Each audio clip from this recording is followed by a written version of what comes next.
Olá pessoal, continuando o nosso vídeo anterior, nesse vídeo eu vou apresentar aqui os principais conceitos e pilares da programação orientada a objeto. Assim como no vídeo anterior, pessoal, nesse vídeo eu vou continuar apresentando apenas de maneira teórica, apenas para introduzir alguns conceitos, termos, para vocês irem se familiarizando com esses conceitos e com esses termos. E a parte prática de programação mesmo, de codificação, utilizando o JavaScript, para implementarmos esses conceitos de maneira prática, eu vou deixar para fazer em outros vídeos. Mas eu acho extremamente importante que nesses dois primeiros vídeos a gente tenha então esse enfoque teórico para vocês estarem familiarizados com os termos e entenderem aí a importância da programação orientada a objeto, a diferença dela para outro estilo de programação. Bom, como eu comentei no vídeo inicial, o conceito de classe em programação orientada a objeto, basicamente, ele é um modelo, um template, né, que define os atributos e os métodos de uma classe. Os atributos, os métodos de cada objeto que pertence àquela classe, né, como, por exemplo, uma classe livro, ela pode ter as características e os métodos de um livro, como título, número de páginas, editora, autores e assim por diante. Só que isso é uma descrição geral que pode servir para diferentes livros. E aí, quando a gente vai inserir dados a respeito de livros específicos, a gente vai precisar criar objetos a partir dessa definição geral, a partir dessa classe. E aí, cada objeto vai representar um livro em particular, com um título, um número de páginas, autores e assim por diante. O conceito de objeto em programação orientada a objeto, ele é uma abstração de elementos do mundo real. Como eu comentei para vocês, nós temos vários elementos do mundo real, como pessoas, filme, carro e outros elementos, que nós podemos classificar esses indivíduos ou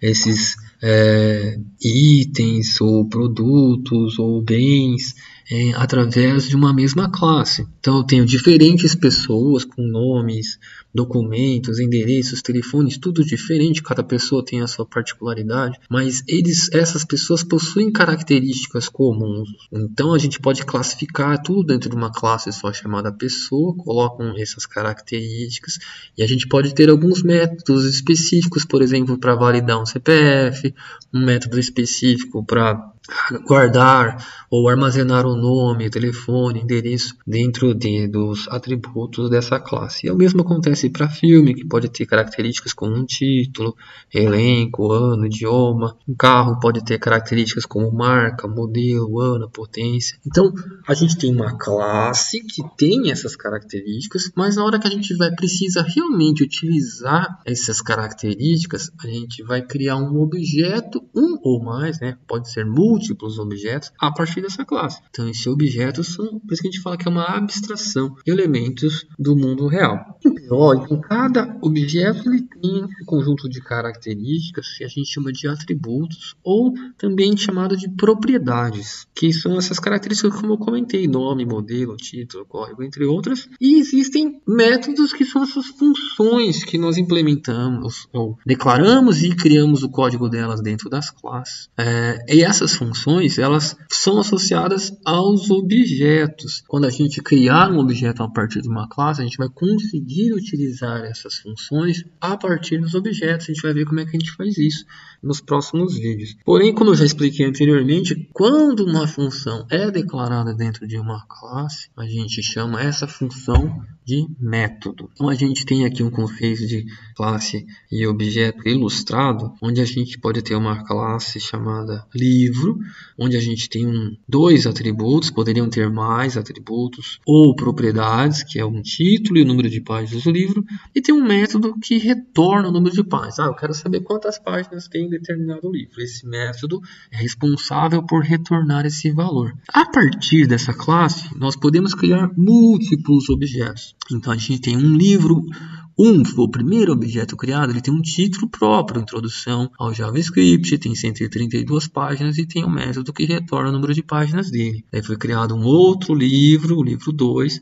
também tem seu próprio título, a Introdução a POO, com 267 páginas e tem um método para retornar o número de páginas. E a gente poderia criar, então, múltiplos livros, um livro 3, 4, 5, quantos livros nós desejarmos. Obviamente, quando eu falo quantos livros nós desejarmos, pessoal, depende, em última instância, da capacidade de memória do computador que vai estar executando o nosso código em JavaScript. Então, se você criar uma quantidade de objetos que possam ser armazenados na memória, enquanto tiver espaço de memória e processamento suficiente para a execução do seu código, esses objetos poderão ser criados. Um outro conceito importante que a gente vai utilizar ao longo de todo o curso de programação orientada a objetos é o conceito de instância. Eu comentei já no vídeo anterior que basicamente um objeto é uma instância de uma classe.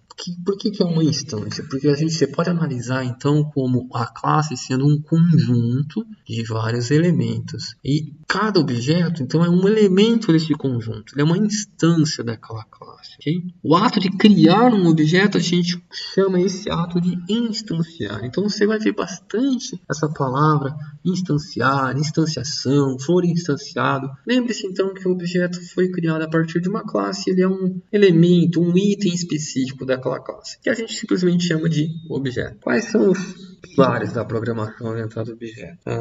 Existem esses 3 termos que vocês também vão ouvir bastante, ou às vezes vocês já podem inclusive ter ouvido falar, que é encapsulamento, herança e polimorfismo. O encapsulamento, pessoal, vem da palavra encapsular.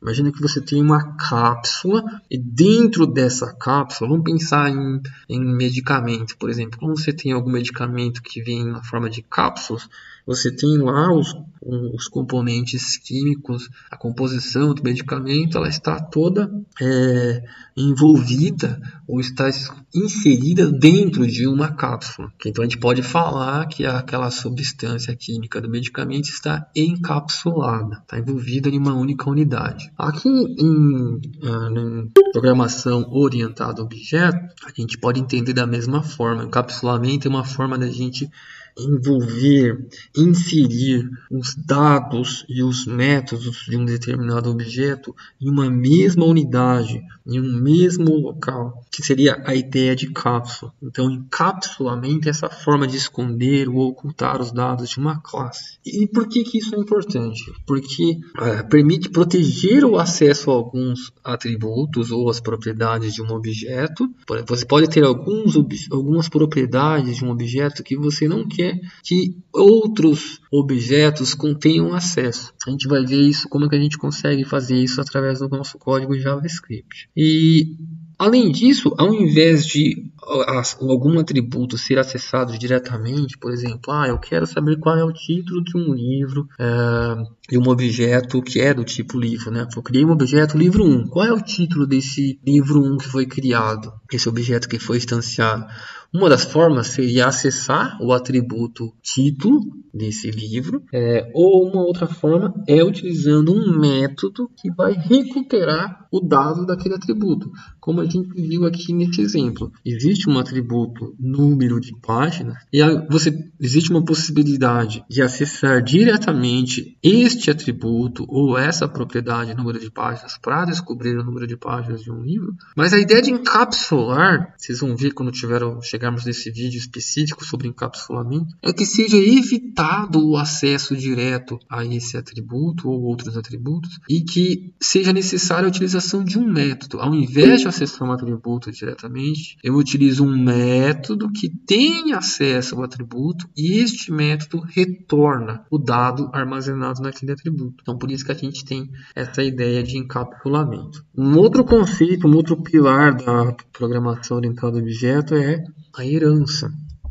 Pessoal, não se preocupe que cada um desses conceitos a gente vai ver com exemplos e códigos em JavaScript, reforçando que esse vídeo é apenas uma continuação do vídeo introdutório. Eu estou apresentando aqui os principais conceitos, mas nós vamos ver isso de maneira prática e vai ficar muito mais claro para vocês. A herança é uma forma de aproveitar atributos e métodos de uma classe em outra classe derivada. Então, existe uma classe, pessoal, que a gente chama de classe base, onde você vai colocar algumas características e alguns métodos para acessar esses atributos, mas eu posso ter classes que são derivadas dessa classe base. E a gente fala que essa classe que foi derivada da classe base, ela recebe por herança atributos e métodos de uma outra classe. Por que a ideia de herança? Então, vamos pegar um exemplo. Digamos que você tenha uma classe base onde ela define um elemento ou no mundo real que é uma pessoa. E lá ela tem as características específicas de pessoas em geral. O nome, data de nascimento e assim por diante. E tem métodos para acessar essas propriedades ou esses atributos. A gente fala então que essa classe é uma classe base. Mas imagine que essa classe pessoa, existem às vezes alguns elementos que têm características mais específicas que diferenciam de uma pessoa para outra. Então, se eu estivesse num contexto de uma universidade, por exemplo, poderia ser diferente um professor ou professora de um aluno ou aluna. Então, eu poderia ter uma classe derivada de pessoa que corresponde a professor ou professora, e eu poderia também ter uma classe derivada de pessoa que corresponde a aluno ou aluna. Nesse caso, pessoal, tanto a classe professor ou professor e a classe aluno ou aluna, a gente fala então que elas são classes derivadas da classe pessoa. A classe base ela é também chamada de superclasse. E as classes derivadas são chamadas também de subclasses. E a gente fala que existe uma herança porque o que for declarado na superclasse, os atributos e os métodos que forem declarados na superclasse, eles podem ser utilizados na subclasse também. Então a gente fala que as subclasses elas receberam por herança esses atributos e métodos. Vai ficar muito mais claro na hora que nós estivermos codificando. Então, basicamente, a superclasse ela reúne os atributos e métodos comuns a todas as subclasses, e as subclasses reúnem os atributos e métodos específicos para cada contexto. Então, vamos ver nesse exemplo, onde a gente tem a classe produto, pessoal, aqui na esquerda, a gente pode chamar ela de uma classe base, ou é muito comum o termo superclasse. Ela tem, então, as características ou as propriedades que são comuns a todos os objetos do tipo produto. Então, eu posso ter um produto que é um livro, um produto que é um DVD, um produto que é uma revista, um gibi e assim por diante. Eu tenho diferentes tipos de produtos. E eu poderia ter as características desses produtos que são comuns a todos os produtos dentro dessa classe. Nesse exemplo, eu só estou com uma característica ou uma propriedade ou atributo chamado tipo. E dois métodos que a gente vai falar sobre eles posteriormente em outros vídeos. Agora aqui a gente tem uma outra classe que ela é derivada da classe produto. Então a gente fala que essa classe ela é uma subclasse da classe produto. Tem alguns que chamam a classe produto, que é uma superclasse, de classe pai ou classe mãe, e a classe livro, que é uma subclasse, e algumas pessoas chamam de classe filha ou classe filho. Eu gosto bastante de utilizar os termos superclasse e subclasse. Aqui observe que está utilizando a palavra extends, significa que livro ele é uma extensão de produto, é uma classe derivada de produto. Quando a gente faz isso, pessoal, todo objeto que for do tipo livro, ele também é do tipo produto, porque ele é uma derivação dessa classe produto. E a gente pode colocar alguns atributos específicos para este objeto. Aqui foram colocados dois atributos ou duas propriedades, que são o título e o número de página, e dois métodos, como já acontecia como acontece na classe base ou na superclasse. E o que a gente está entendendo como herança? Significa o seguinte, que o objeto que for criado a partir da classe livro, ele também consegue acessar neste exemplo aqui, esse método da classe produto, ok?